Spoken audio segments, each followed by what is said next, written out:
காலம் 10ஆம் நூற்றாண்டு.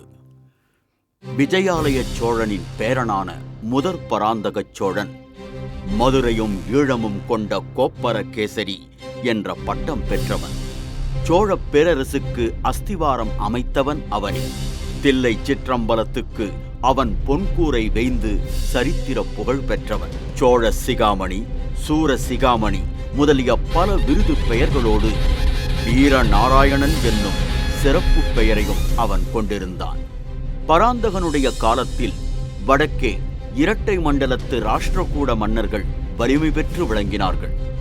மானிய கேடத்திலிருந்து அவர்கள் படையெடுத்து வரக்கூடும் என்று பராந்தகன் எதிர்பார்த்தான்.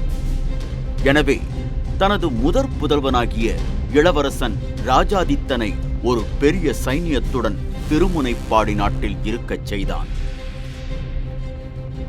அந்த சைன்யத்தைச் சேர்ந்த லட்சக்கணக்கான வீரர்கள் வேலையின்றி இருக்க நேர்ந்த காலத்தில் ராஜாதித்தன் ஒரு யோசனை செய்தான்.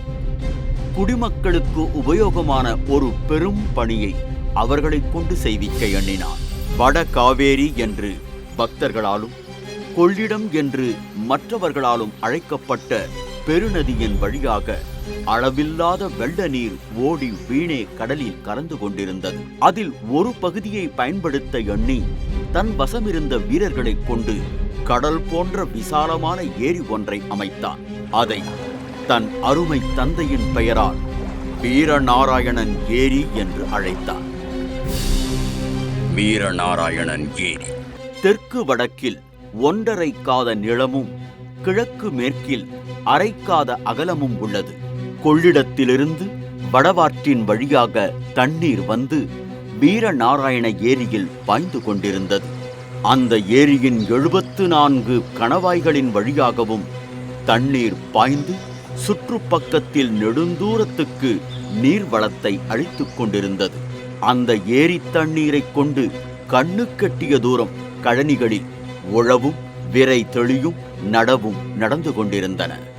அத்தகைய வீரநாராயண ஏரியை உருவாக்கி அதன் கரையில் வீரநாராயணபுரத்தை ஏற்படுத்தி அதில் ஒரு விண்ணகரையும் எடுத்தான்.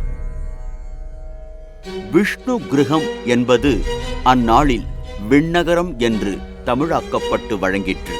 ஸ்ரீமன் நாராயணமூர்த்தி நீரில் பள்ளி கொண்டு நீர்மயமாக இருப்பவர் என்பதால் ஏரிகளை காத்தருளுவதற்காக ஏரிக்கரையொட்டி ஸ்ரீ நாராயணமூர்த்திக்கு கோயில் எடுப்பது வழக்கம். அதன்படி வீரநாராயணபுர விண்ணகரத்தில் வீரநாராயண பெருமாளை கோயில் கொண்டு எழுந்தருளச் செய்தான்.